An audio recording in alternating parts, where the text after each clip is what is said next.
Hello and welcome to Midlands Business Update, the show which looks at the stories and the people behind some of the region's most dynamic businesses. Now, if you're a follower of West Midlands football, my guest this week will need a little introduction. Until a certain man called Steve Bull came along, he was the record goal scorer at Wolverhampton Wanderers Football Club. These days, he's still involved in the local sporting scene thanks to his role as operations director at an award-winning company called Pitch Care. John Richards, welcome to Big Centre Television. Thank you, Carl. Thanks for joining us.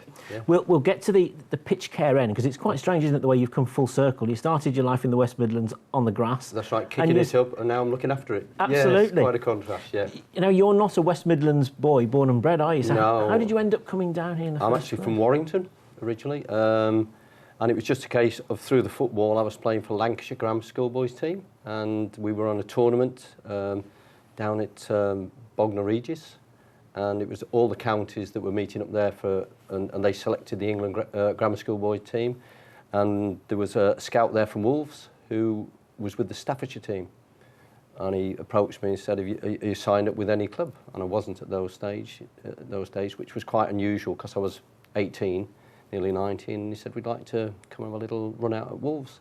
So after the tournament, a guy called Joe Gardner, who was the Wolves chief scout, and he used to work with Stan Cullis, came to see me and brought me down to Wolves. I had a little bit of a trial match, which was the last game of the reserve game of the 1969 season against Derby County, and they offered me a one-year contract.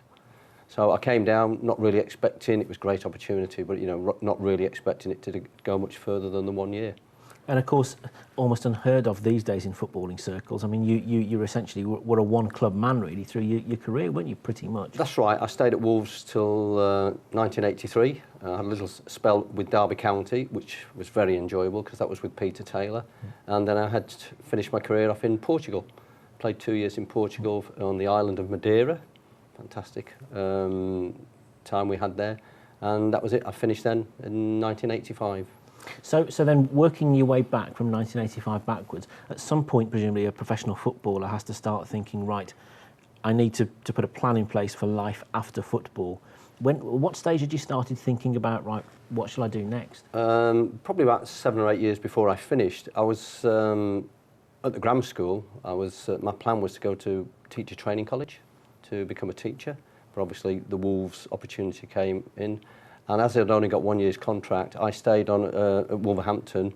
The first year, I actually went to the Wolfram College in Wolverhampton to do cost and works accountancy. But then I let that go because I was then offered a longer-term contract with Wolves, and obviously my career developed from there. But about 7 or 8 years into my career, you then start thinking, it's not going to last forever. And I actually came to Wednesbury, to the college there, and did a leisure management course, which actually stood me in good stead for what I did immediately after I finished football, because it was never my intention to stay in football. It really didn't appeal to me from the coach and the management side.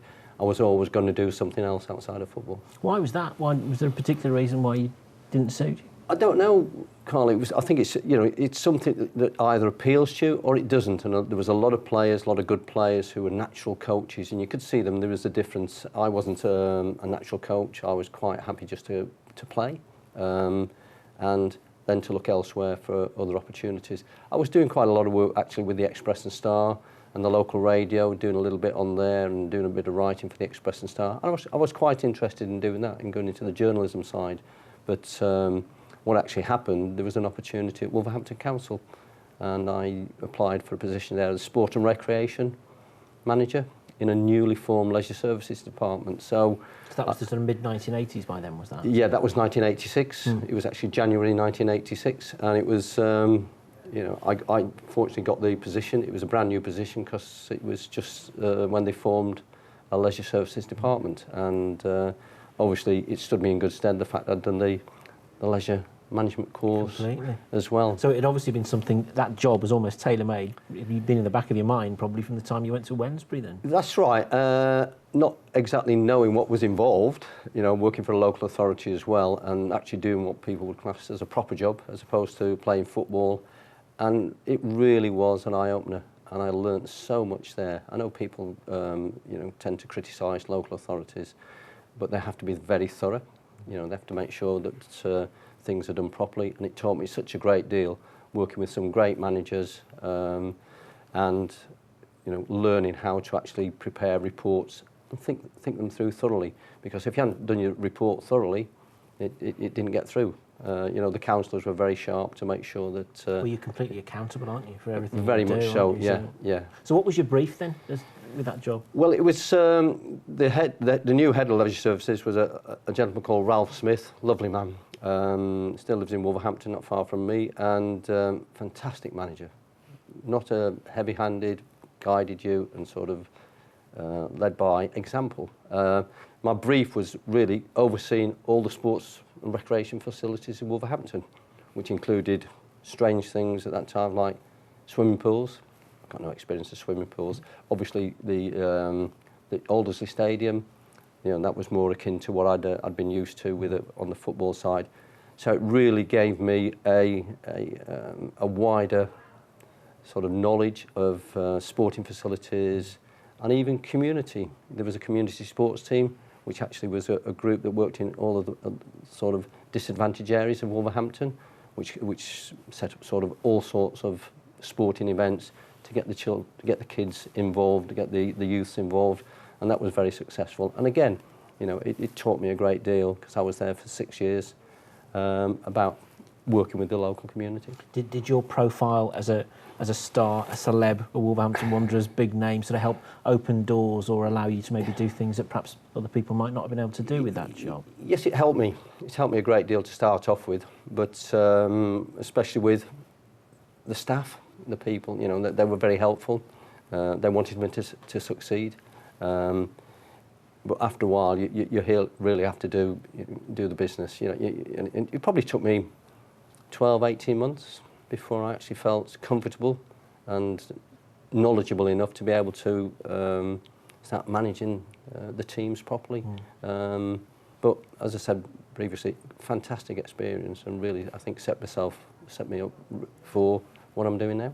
But of course it wasn't long after that time at the council that you ended up finding yourself back at Wolverhampton Wanderers, was it? Yeah, because from Wolverhampton I went to Cannock Chase for, that was for 5 years, and then I was given the opportunity to join Wolves as a director. Sadly, following the death of Billy Wright, Sir Jack asked me to come on board, which I did, and again, fantastic experience, seeing how a football club worked from behind the scenes. How much had it changed by the time you got there then to how it was when you left it as a player? Oh, totally. It really was. It was massive. It was just before the influx of all the money, but the money was actually growing. There was a lot of big money players there. It was just in that sort of in between time where where players now are actually far ahead from a salary point of view than the general public. You've got people like Stevie Bull there, who was still very much a local hero and still is, and it's still got the association with the fans. I think the players have lost that to a certain extent now because of the nature of the beast, which is football and the money that's involved. So it was a lovely time, and then for whatever reason, because the club was growing, Sir Jack decided we needed to look for a managing director. So we did quite a lot of interviews, and I was involved on the interview panel with Sir Jack. And after about 4 or 5 months of being unsuccessful, he just turned around to me after one interview and said, "Why don't you do it?" How did you feel when he said that to you?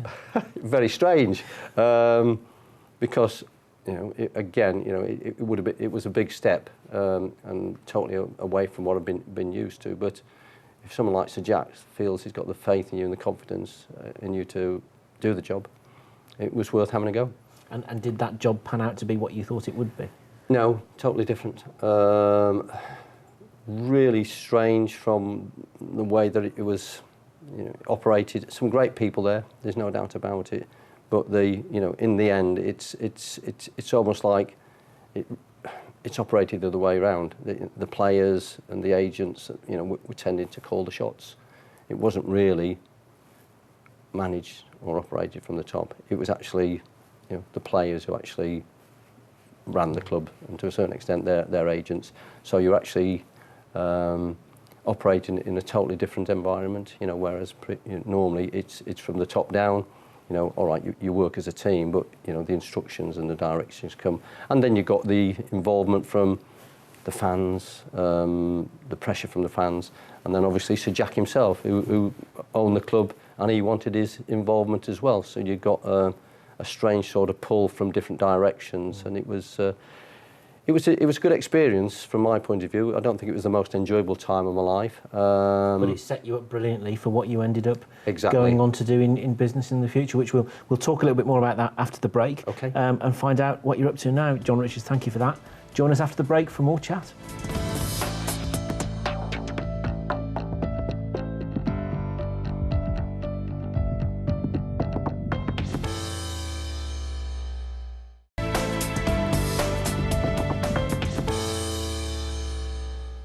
Welcome back to Midlands Business Update. My guest this week is former Wolverhampton Wanderers star John Richards, who is now Operations Director at award-winning West Midlands company Maxwell Amenity and the company Pitch Care, which is part of that.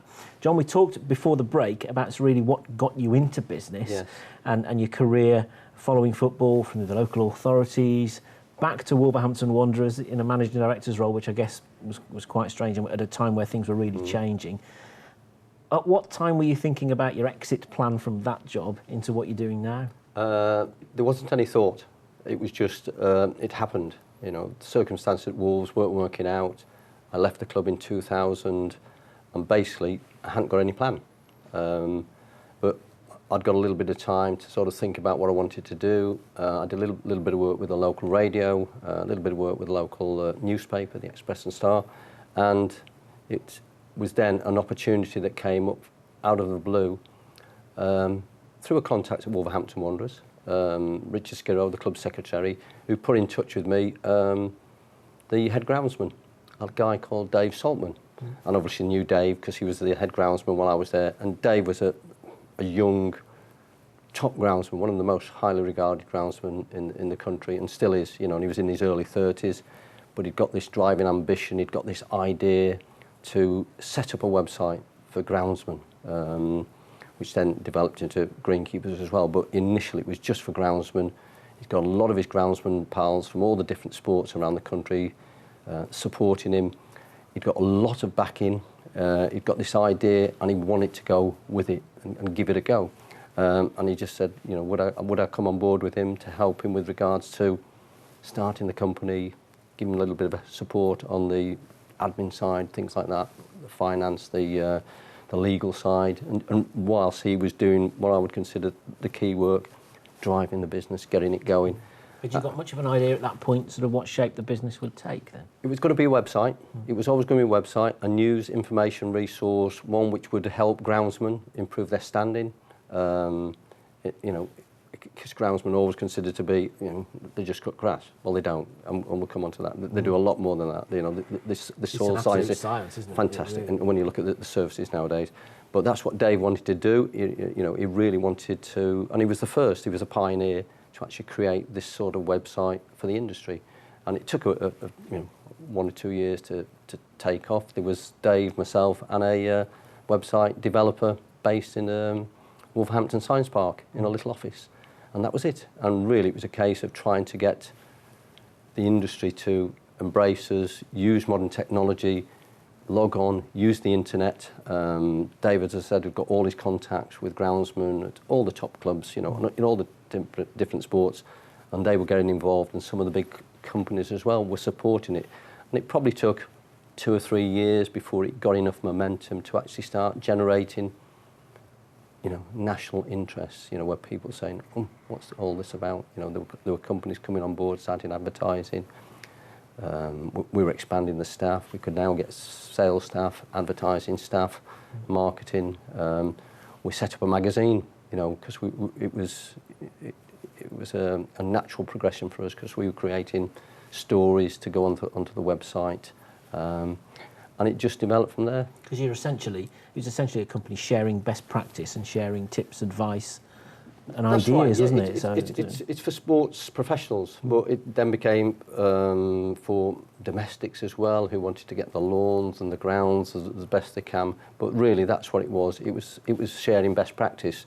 People could go on there and ask for advice. They could see what problems they were having at St Andrews, for example, and you'd have another greenkeeper at another club said, I've had a similar problem, you know, and sharing the knowledge and passing on the information. It's a strange industry because, unlike a lot of industries which tend to keep all the knowledge and information close to the chest, they don't.